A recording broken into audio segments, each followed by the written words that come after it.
ایران کے لیے نئے منتخب ہونے والے سپریم لیڈر مجتبی خامنہئی نے اپنے پہلے باضابطہ بیان میں دشمن امریکہ اور اسرائیل کو دو ٹوک پیغام دے دیا۔ ایرانی سپریم لیڈر مجتبی خامنہئی کا پہلا بیان جاری کیا گیا، جس میں انہوں نے کہا کہ میرا عہدہ مجھ سے کئی چیزوں کا تقاضا کر رہا ہے۔ عہدے کا تقاضا ہے موجودہ حالات کے ساتھ مستقبل کے بھی فیصلے کروں۔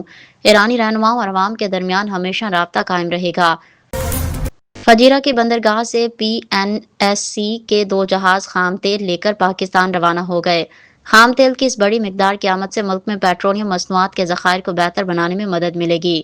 تفصیلات کے مطابق پاکستان نیشنل شپنگ کارپوریشن کے 2 بحری جہاز متحدہ عرب امارات کے فجیرہ بندرگاہ سے خام تیل لے کر پاکستان کے لیے روانہ ہو گئے ہیں۔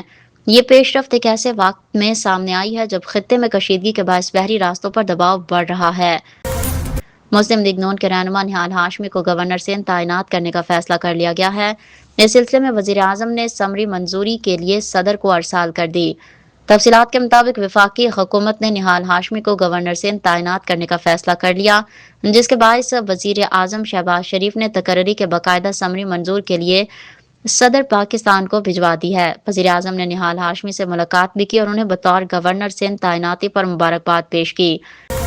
امریکی صدر ڈونلڈ ٹرمپ نے ایک بار پھر ایران کے لیے خلاف جاری جنگ کے خاتمے کا اشارہ دے دیا۔ امریکی نیوز ویب سائٹ ایکزیوس سے گفتگو میں ڈونلڈ ٹرمپ نے کہا کہ جنگ جلد ختم ہوگی، کیونکہ ایران میں نشانہ بنانے کے لیے اب ہدف ہی نہیں، کچھ تھوڑا بہت باقی ہے، جب چاہوں گا یہ ختم ہو جائے گا۔ امریکی صدر نے کہا کہ ایران کو جنگ میں توقع سے زیادہ نقصان پہنچا چکے ہیں۔ جنگ بہت اچھی جا رہی ہے، ہم شیڈول سے آگے ہیں۔ 6 ماہ میں جتنا سوچ رکھا تھا اس سے زیادہ نقصان ایران کو اب تک پہنچا چکے ہیں۔